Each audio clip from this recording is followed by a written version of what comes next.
Today I'm going to talk about work. And the question I want to ask and answer is this: why do we work?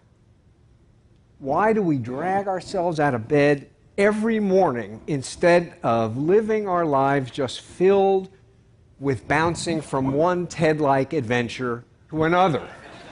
You may be asking yourselves that very question. Now, I know, of course, we have to make a living, but nobody in this room thinks that that's the answer to the question, why do we work? For folks in this room, the work we do is challenging, it's engaging, it's stimulating, it's meaningful, and if we're lucky, it might even be important. So we wouldn't work if we didn't get paid, but that's not why we do what we do.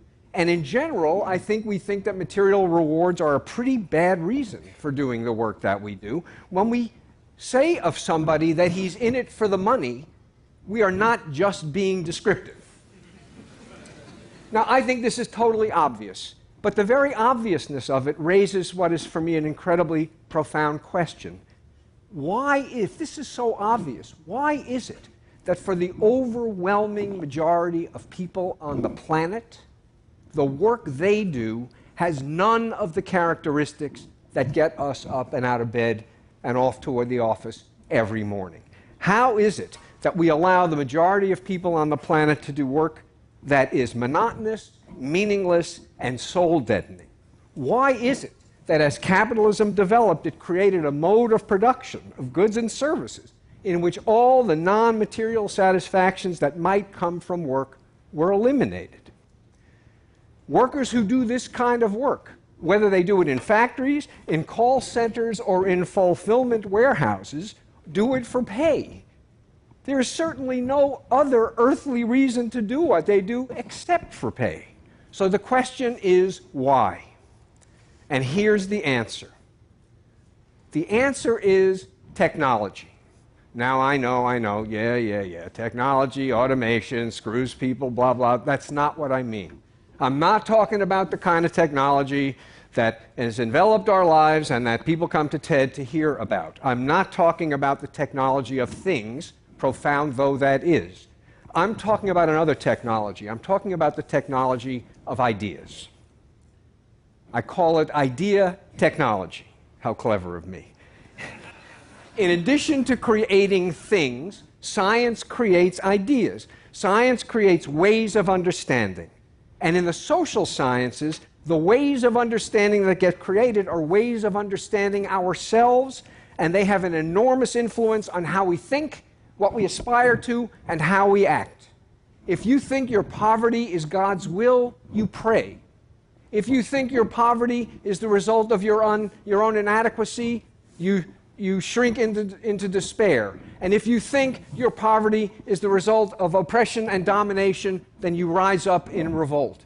Whether your response to poverty is resignation or revolution depends on how you understand the sources of your poverty. This is the role that ideas play in shaping us as human beings, and this is why idea technology may be the most profoundly important technology that science gives us.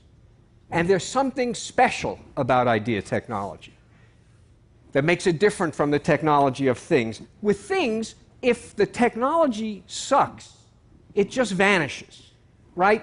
Bad technology disappears. With ideas, false ideas about human beings will not go away if people believe that they're true. Because if people believe that they're true, they create ways of living and institutions that are consistent with these very false ideas. And that's how the Industrial Revolution created a factory system in which there was really nothing you could possibly get out of your day's work except for the pay at the end of the day. Because the father, one of the fathers of the Industrial Revolution, Adam Smith, was convinced that human beings were by their very natures lazy and wouldn't do anything unless you made it worth their while, and the way you made it worth their while was by incentivizing, by giving them rewards. That was the only reason anyone ever did anything. So we created a factory system consistent with that false view of human nature, but once that system of production was in place, there was really no other way for people to operate except in a way that was consistent with Adam Smith's vision. So the work example is merely an example of how false ideas can create a circumstance that ends up making them true.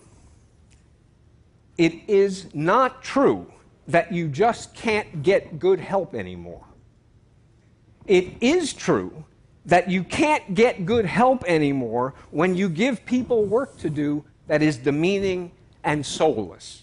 And interestingly enough, Adam Smith, the same guy who gave us this incredible invention of mass production and division of labor, understood this. He said of people who worked in assembly lines, men who worked in assembly lines, he says, he generally becomes as stupid as it is possible for a human being to become.